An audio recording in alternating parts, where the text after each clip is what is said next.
نور جہاں کی آنے والی ایپیسوڈ میں آپ دیکھیں گے کہ نور بانو کے کہنے پر کومیل سنبل سے شادی کرنے کے لیے راضی ہو جاتا ہے، جس پر نور بانو کی تو خوشی کی انتہا ہی نہیں رہتی۔ نور بانو کومیل سے کہتی ہے تمہیں سنبل سے اچھی لڑکی مل ہی نہیں سکتی، جتنی وہ اچھی تھی اتنا ہی برا ہوا اس کے ساتھ۔ اس گھر میں وہ ایک نوکرانی کی حیثیت سے رہ رہی تھی اور وہاں پر اس کو نور جہاں اور سفیر نے وہ اہمیت نہیں دی تھی جو ایک بہو اور بیوی کی ہونی چاہیے۔ نور جہاں نے اپنے بیٹے کی شادی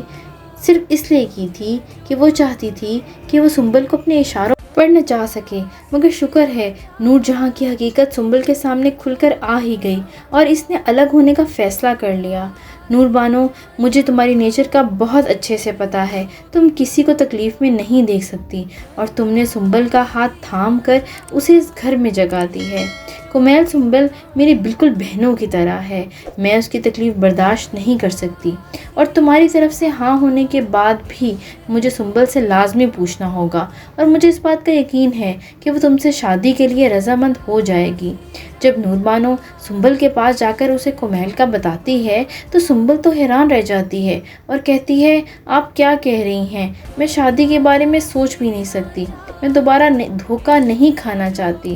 سنبل، مجھے معلوم ہے سفیر کی وجہ سے تم نے کتنی تکلیفیں برداشت کی ہیں اور سفیر نے تمہیں کبھی بھی بیوی کا درجہ نہیں دیا۔ اگر آپ نے میرے چینل کو سبسکرائب نہیں کیا تو اسے سبسکرائب کر لیں اور ویڈیو کو لائک کر دیں۔ سنبل، میں تمہیں اس بات کا یقین دلا سکتی ہوں کہ کومیل تمہیں کبھی بھی دھوکہ نہیں دے گا، میں اسے بچپن سے جانتی ہوں، وہ تمہیں دھوکہ دینے کا سوچ بھی نہیں سکتا، وہ بہت ہی مخلص اور اچھا انسان ہے۔ تب سنبل کومیل کے بارے میں سوچنا شروع کر دیتی ہے، پھر نور بانو کومیل اور سنبل کی شادی کروا دیتی ہے اور سنبل اپنی زندگی میں بہت ہی خوش رہتی ہے۔ جب نور جہاں کو معلوم ہوتا ہے تو وہ کبھی بھی یہ برداشت نہیں کرے گی، وہ مراد سے کہے گی تمہاری بیوی آخر چاہتی کیا ہے؟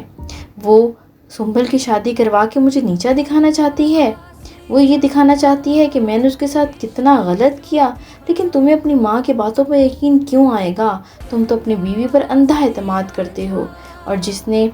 میں نے تمہاری شادی نور بانو سے کروائی تھی اپنی زندگی کی سب سے بڑی غلطی کی تھی۔